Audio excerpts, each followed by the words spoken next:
Good morning, I'm Randy Anderson with AquaRecycle. This segment is going to talk about the daily maintenance required to keep your AquaRecycle system working in top performance. It's basically primarily checks. We just want to make sure the system is operating properly. You can get a lot of the information now with our new touchscreen displays. If you touch into the Savings Report button, it'll give you an hourly update.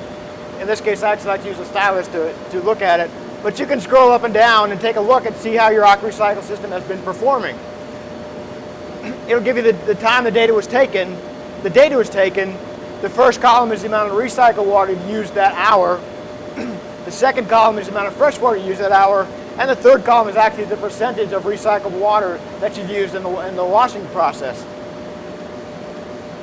And if you scroll up and down, you can take a look at the day's performance. You should typically be in the 60% range on the low end, and then on the 70 to 80% range on the high end. And if you see that you're consistently down well below that, then you've got a problem you need to address.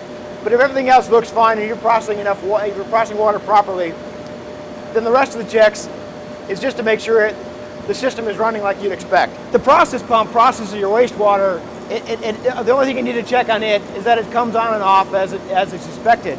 It's controlled by the high level flow switch in the light tank like we talked about in previous segments. And then either by a pressure switch if we're feeding washing machines directly with an eco line, or by the fill float in your final holding tank on a premium line. If the pump is coming on and off like you'd expect, then it's working fine. The other two things you're going to check on your control skid are your ozone systems. The one on your left is the wastewater ozone line. It's processing water from the light tank.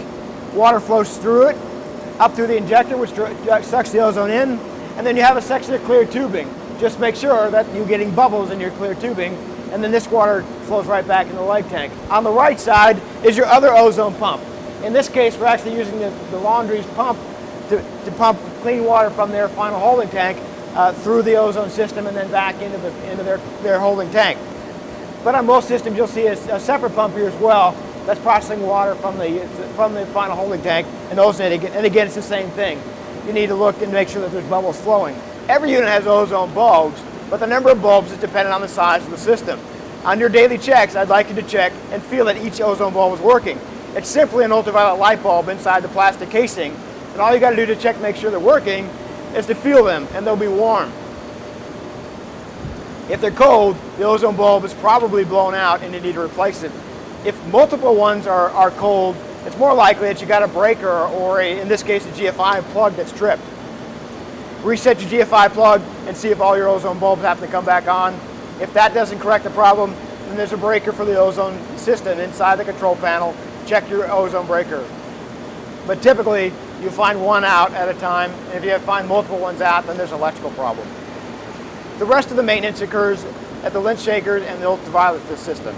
The lint shaker takes out about 90% of the total waste stream out of your wastewater. It's primarily lint, and so it needs to be monitored every day. There's a screen on the top of it that I'd like to take a look at, make sure there's no holes or rips in it. If there are, replace the screen immediately. If there's not, then the only thing else you need to do on a daily basis is clean out the lint bucket. Pull the blue tube out,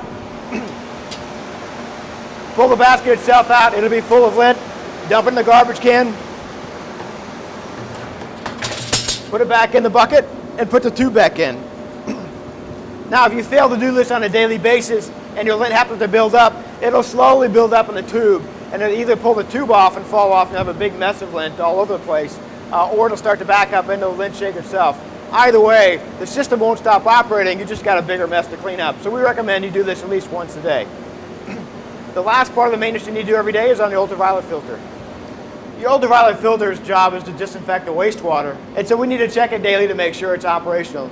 Again, much like the ozone bulbs, it's just an ultraviolet light that shines through.